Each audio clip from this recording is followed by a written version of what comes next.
Hey, my name is Brent. And I'm Nicole. Welcome to Cloudy with the Chance of Meeples, and welcome to a preview of Everdell Emerland, the latest installment in the Edge of the Map series. Of course, Everdell, if you follow the channel, you will know that Everdell is a game we absolutely love. We love it. We played it more than 200 times together. Yep. It's a comfort food for us. Sure. So we were super excited to get this preview. Yes, copy. we were very excited. And this is a preview copy. So some of the components, some of the colors, some of the cards, some of what you see may change or may not change until, a full production copy comes out. But I'm going to show you how this one is played in the radar overview, kind of the new things, and then we'll come back and we'll talk about those new things because there's a whole sheet in the rulebook about new features that this has compared to other Everdell stuff, right? Mm-hmm. And so I'm ready. You ready? Ready. Let's do this. Cue the thunder. So the radar overview for Everdell Emerald, the collector's edition, looks something like this. I'm going to show you just a bird's eye view of the components, and then we'll zoom in a little bit and look at the board as well as these cards, and I'll show you how this game plays. As you see, there are a whole bunch of different components, and this is the collector's edition. This is a preview copy, so some of the components may change from a full production copy. But you have leaves and bamboo, you have harps, you also have a new emeralds, as well as harps are new. You have some marble and figs, bunch of different victory point tokens, acrylic tiles. And then you have some new critters. You have chameleons with their helping dragonflies, capybaras and beetles, frogs and caterpillars, and then monkeys and ants. And big focal point in Everdell in this one, is a 3D ruins. And I'll try to tilt this back. Some of the victory points will kind of slide on there, but you'll be diving in and going into this 3D ruins. So zooming in a little bit and looking at the board and how these new mechanics all interact, let's dive in with this player reference. On your turn, much like Everdell, you have a chance to place one of your workers to gain the resources showing. If I go here, I gain 3 bamboo, 2 leaves, so on and so forth. I can also place a helper. If I ever place a helper, I would just take my little guy and I can put him here to activate one of these floating market dice, or I could just draw 2 cards. I could also put my helper there to discard an emerald to take a card that I have in my city and change it from the normal side to the upgraded side. More powerful side, more powerful ability, more victory points, and if it's a tan traveler or a green production, you will automatically reactivate it. If it's a red destination card, if you would have a worker on that and then upgrade it, you'd flip it over and you'd automatically activate it again. If others are on there, they'd have the chance to do that with you gaining the victory points as well. Or the little helpers also help you go to different locations. They obviously can upgrade your card. They can go to this location to gain resources and draw cards. But if ever someone is at a location that you want to go to, you can also go to the same location and bring a little helper along as a negotiator so that you can in fact gain the resources. If you also want to really get help from your helper, if you are the first person to a location and you bring a helper, instead of activating it once, you can activate it twice. So in this case, you get 2 marble and 2 cards off the top of the deck. You can play a card. If I want to play this mine shaft, I pay 2 bamboo, 1 marble, put it into my city, automatically gain the effects of gaining 1 emerald. Whereas if I play the Treetop Bazaar, I can later put one of my workers there to activate any 2 of these floating market dice. You have prosperity cards they will gain victory points at the end of the game. Say for this one, 3 victory points if you have 3 destination cards in your city. But if you're ever able to upgrade it, you'll get 5 victory points if you only have 2 of them. And it's worth 5 points instead of 4. So upgrading cards is a big thing. A new type of card in the game is an artisan card. They have an orange icon now. And when you play them, nothing happens.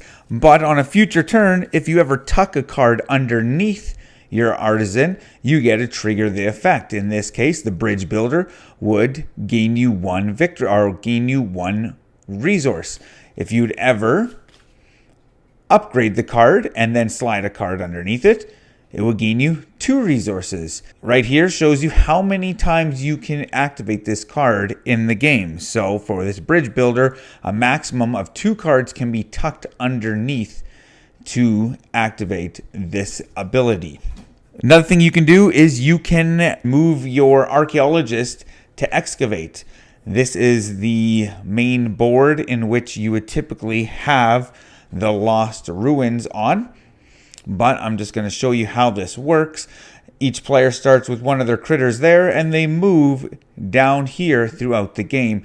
And each spot you go to, you have to discard resources, more and more resources, and also emeralds at the end of the game. If you're the first one there, you keep your critter there and gain the victory points at the end of the game.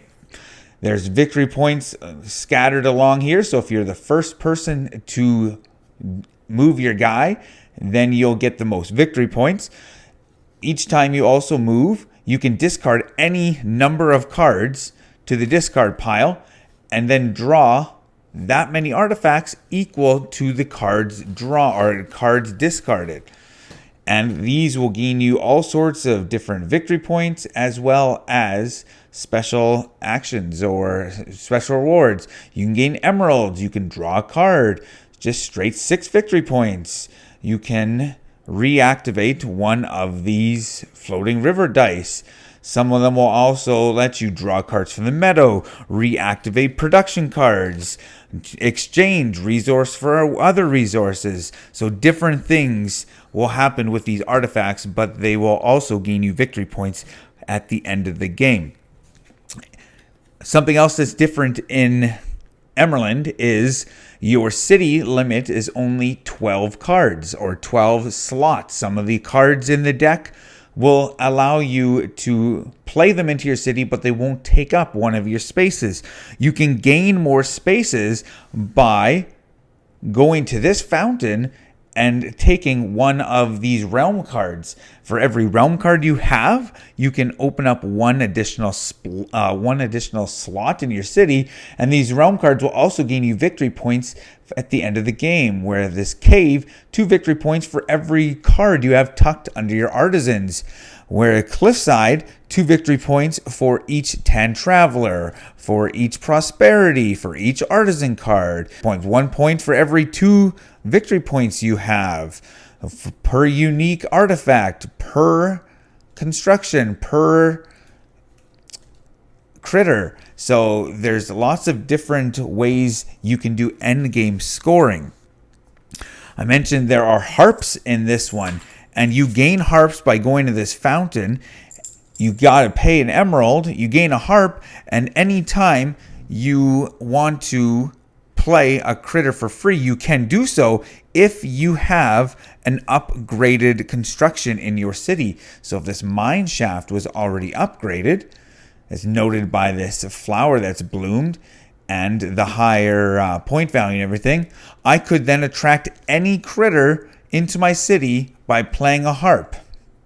I put a harp on my card in my city, and I can play any critter. It does not have to be a green. So I could, in fact, play this Elder, this Prosperity card, to gain me potentially a lot of victory points with that harp. And when you play a harp, you automatically get to play the critter to the upgraded side. Much like in other Everdell games, you will prepare for season throughout the game. You'll do that at different times than other players. When you move into autumn and spring, you'll reactivate all your green productions. And when you move into winter, you will gain another worker as well as an emerald. First player to do each of these different seasons will re-roll these dice as well as wipe the plateau. These fountains are only for 3 and 4 players, so in a 2-player game, these would just come off. You can never have little helpers to go to a fountain to double up. I could not go here to spend 4 emeralds and gain 2 realms, but if a different opponent was at that fountain, I could still attend that fountain with the help of my helper. That, in a nutshell, is how you play Everdell Emerald. You have all the player actions. You virtually have double the actions as compared to normal Everdell. And on this reference cards, it shows you that you can kind of the new things. Also say your harps, you can only have 1 harp per player color or per card type. So I can only have 1 harp on a prosperity. I can only have 1 harp on production, destination, so on and so forth. So there you have it. This is the radar overview for Everdell Emerald, the collector's edition, which, like I said, is a preview copy, and some of the components may change before the production copies are made. Let's now move on over and take a look at the final forecast. So the final forecast for Everdell Emerald, a game all about wild jungle living. Yeah. A lot. Jungle-y, rainforesty type situation. Vibrancy. Very. Let's start. We're going to talk about components, and this is the collector's edition, a preview copy of the collector's edition. So the components you see are top notch. They are top notch, and I don't want to be like just all crazy hype here, but like the components, the marble, they look absolutely amazing. Of course, you have the tactile feel of the leaves. I like these the best. The leaves, the figs, they're not as squishy like in the original one. Yeah, but they're still fun. But they are still fun. The emeralds are nice and shiny, and I have to say I really do love these victory points. Even though they're not metal? No, they're not metal, but they're like Azul type tiles, right? Acrylic tiles. Top-notch production. The artwork in this is absolutely stunning. Yeah. When I opened this, I was like, this is potentially some of the best Everdell art done. Yeah, it's really good. Like this is on par to the original, and I love the original. Looking ahead, we have like a whole Everwall of just Everdell art. Like we love the art of Everdell, and this is absolutely amazing. But components, absolutely fantastic. And someone else just joined us. I gotta show this little guy. Check out this capybara. So cute. He's got a backpack. You can put stuff in it. Not just any backpack, an Everdell backpack. An Everdell backpack, yes. I think his name is Coconut or something. He's so cute. But he is he's available to purchase as well. But he's cute. Anyways, let's dive back into Everdell. What this does. This changes things. You got a hand limit of 12 versus 15. Or a city limit of 12 instead of 15. You have a hand limit of 6. Yeah. Well, you could potentially have more cards in your city, of course. Right. With the realms, which we'll get to. But, yeah, it's less. The plateau is only 6 cards. Yeah. And when I first saw this, I don't know about you, did you think because you could only have 12 cards in your city that your score would be lower? My scores have been lower. Truthfully. Okay. So, yes. Right. But having only that smaller city, the scores actually can get just as high, if not higher, than original Everdell. For who now? Well, no, just as you get into the game and potentially. Yes, potentially. For me, no. That'll probably take but for me again, for Everdell, it was a very slow learn for me, and I took probably my 20th play was like where I finally started winning. I remember the original know? play. We got like, how are you ever going to fill your city? Our score was like 40. Yeah. And then whatever. Hey, now 40 is a good score. Okay. No judgment. No, here. no, don't judge it. Because my scores have been in the 60s, 50s and 60s so far in Emerald. So. But there is a potential to get higher scores even with the smallest there's city. comboing and there's like lots of end game stuff that is potentially there. Yes, and so let's speak on that comboing. The comboing of the cards. You can combo so much in this game. Like insane amounts in this game. Yeah. Because you can upgrade your cards. And when you upgrade your cards, if you're upgrading a Tan Traveler card, you activate it again. If you're upgrading a production card, you're activating it again. Yeah. If you're upgrading, say a destination card where you have a critter, you flip it over, you can immediately activate it again, which might let you play another card, and that card will let you do something else. Like, there are just so many combos available in this. You activate destination cards immediately? Yeah, when you do. Flip it over? Yeah. No. Yeah. You don't build them because you don't want me to go to them. That's why you haven't seen that lucrativeness I in have it. built them. I built the bazaar and all that stuff. But yeah. Yeah, but I don't... I mean, maybe you didn't upgrade them. Maybe I didn't. But that upgrading system is I didn't realize that. I thought it was just the 10 travelers and the production. No, you upgrade the destination as well, and if someone else is on there, but you have to put a worker there to activate it. right? But that worker will just you'll flip the card over, and that worker will Oh, you're jump saying back if on there. you have a worker. If you have a worker on there and you upgrade, let's clarify.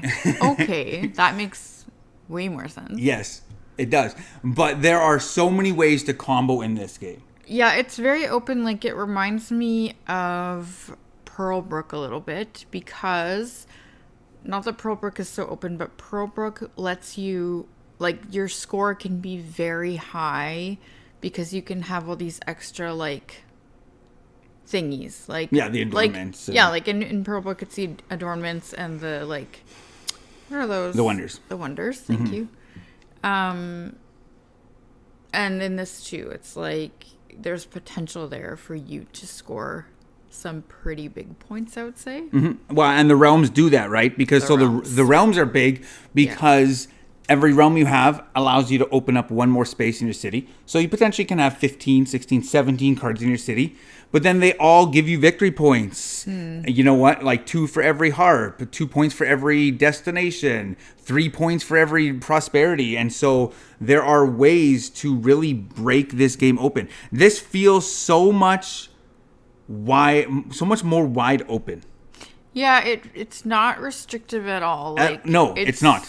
So different from other versions like Spirecrest or Silverfrost. Yeah, Silverfrost. This is like complete opposite of Silverfrost. And I'm not sure like how that will go over with everybody because some people don't like open-ended situations because a lot of my turns in Emerald have been, oh my gosh, what do I do? There are like 6 things I want to do. How do I choose when to do what? And all that kind of stuff. And I've learned as I've been playing it more that the order that you do things in is actually really important because I might have to, upgrade my card before I can get this thing and then that will combo with like it's just very dependent on how you have to play very smart. It is like it's open, but you still have to strategize. Like it's way more crunchy than regular Everdell. You think so? Yep. I think I do agree with that. When I first played it and when I first saw it, I was like, this looks lighter. Yeah, it almost looked like a kid's version. We were I honestly thought it was like a one step up from Milo Everdell because it also has these dice which kind of enact and like the forest locations. like a smaller meadow or plateau, smaller area, like less cards and that kind of stuff. But it's like it's heavy. It is, yeah, it is. I will agree with that. Yeah. We've been talking about upgrading cards, and that's amazing in this game. All the cards are double-sided. What did you think of that? I hate open locations. I hate sharing things. I hate sharing information. I hate cooperative games. Like for me, that was not my favorite part of this. However, I will say it didn't really come into play as much as I thought it would. Like, I don't I'm not think paying at all. attention to what Brent across the table is holding in his hand. But not even just that. I will say yes. So if I have my cards like this, you can see the backs of my cards, but you can't necessarily.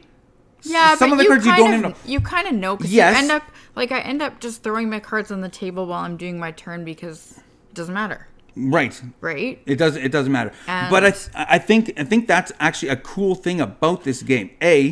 The deck is open, so you can see the card that's going to be drawn or put into the plateau. I think that's really fascinating because you can be like, oh man, I really want that card, so I'm going to quickly do and something to draw that card. That has been happening. And- like first game, immediately that happened, I was like, oh gosh, I want that.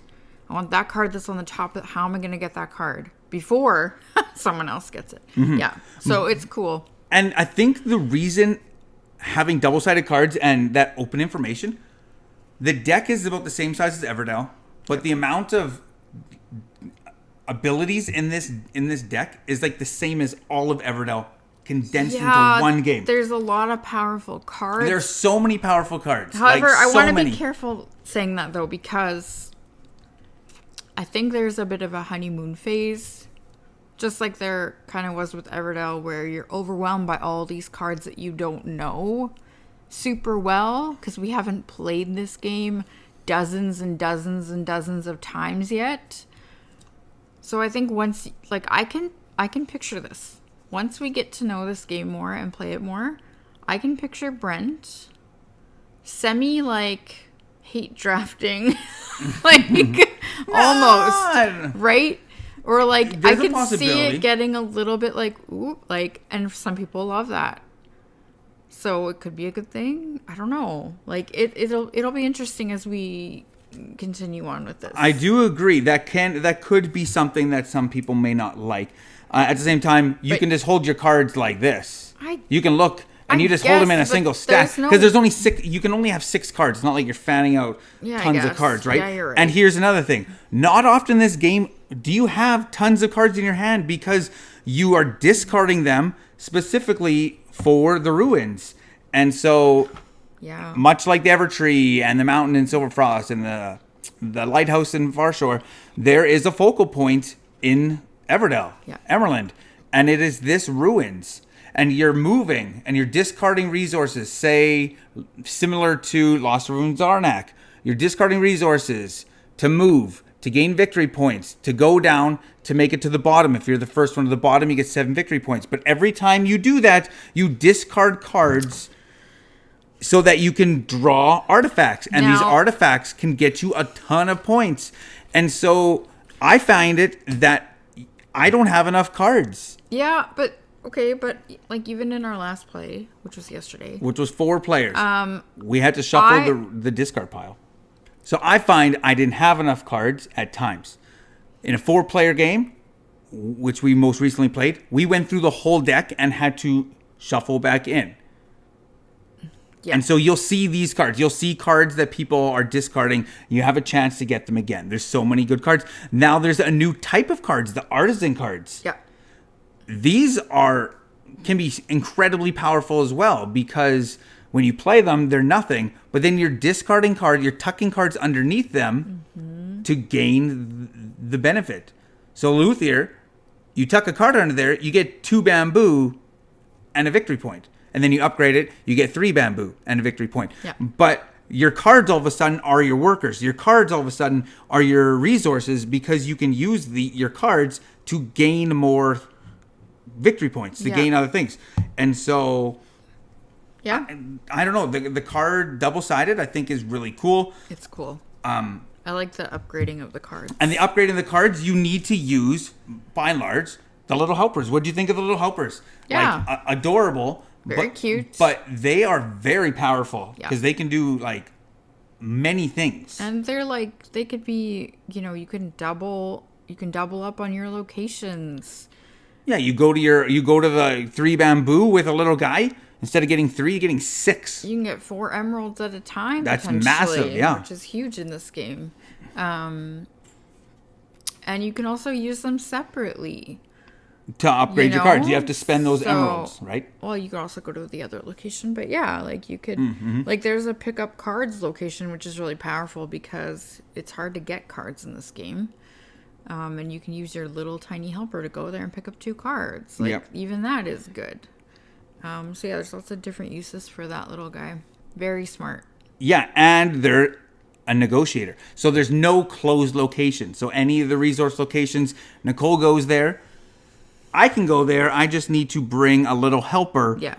so that I can activate it. And so you only have a limited number of these helpers, so you got to weigh that out, balance that of when am I going to send them out? Am I going to send them out right away to double up or hold on to them so that I can go to semi-blocked locations? Mm-hmm.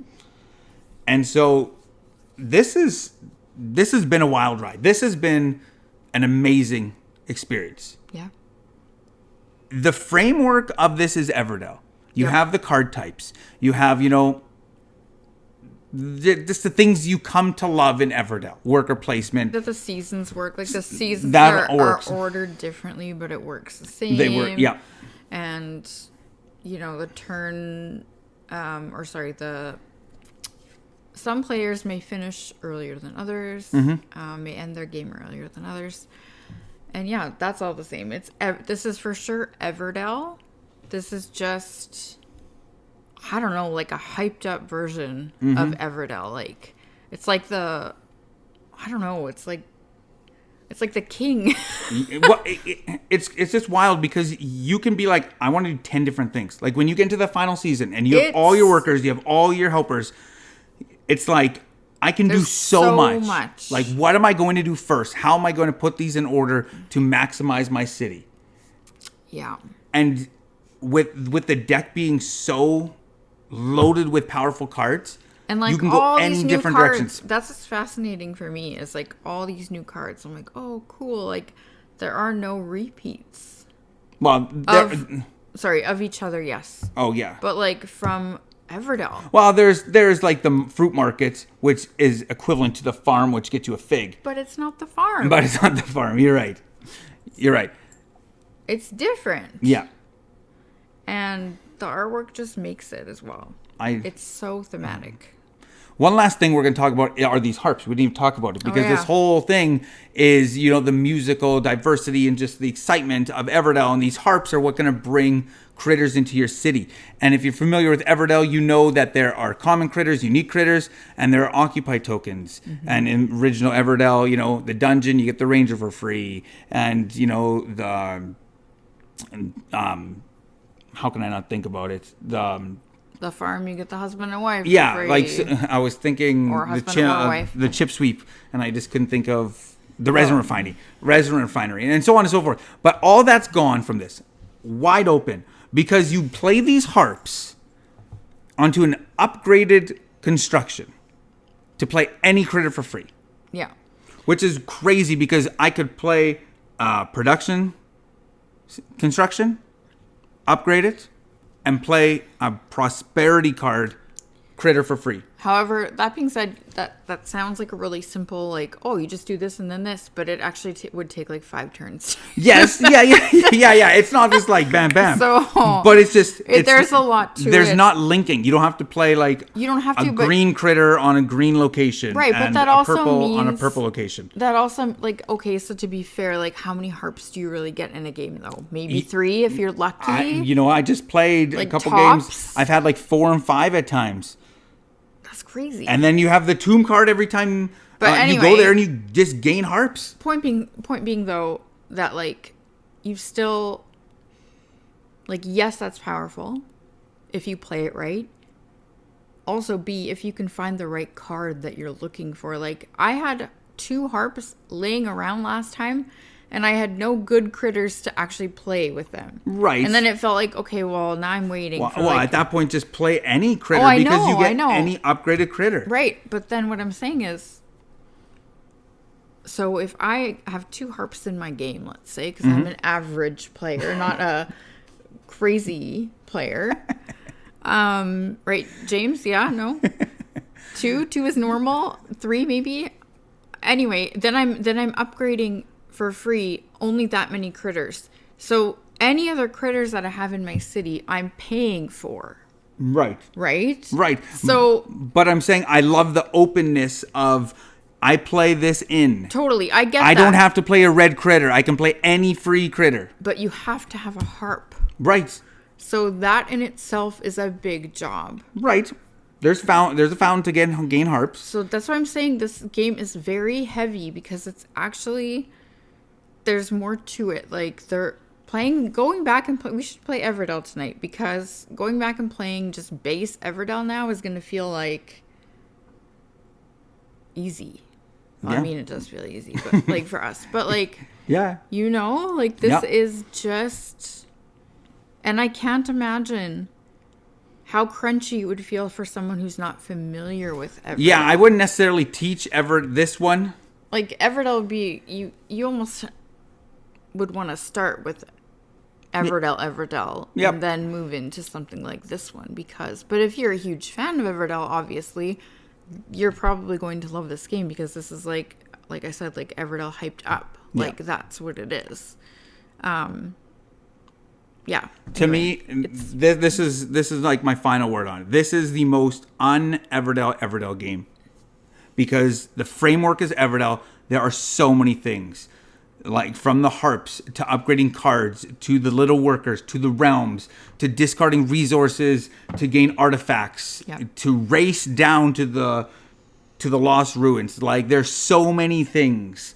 This is the biggest step out in the Everdell universe thus agree. far. Yep. In all of the Edge of the Map series. For sure. So those are our thoughts on Everdell Emerald. We absolutely love it. So much to explore. We are so excited to dive into this one more. Yeah. And I feel that if you are a fan of Everdell, this is going to be one that will just sing. Probably. Yeah. For you. Totally. Because there is so much to love about this one. So there you have it. Our preview, our thoughts on Everdell Emerald. My name is Brent. I'm Nicole. Until next time, grab your umbrella. The forecast is cloudy with a chance of meeples.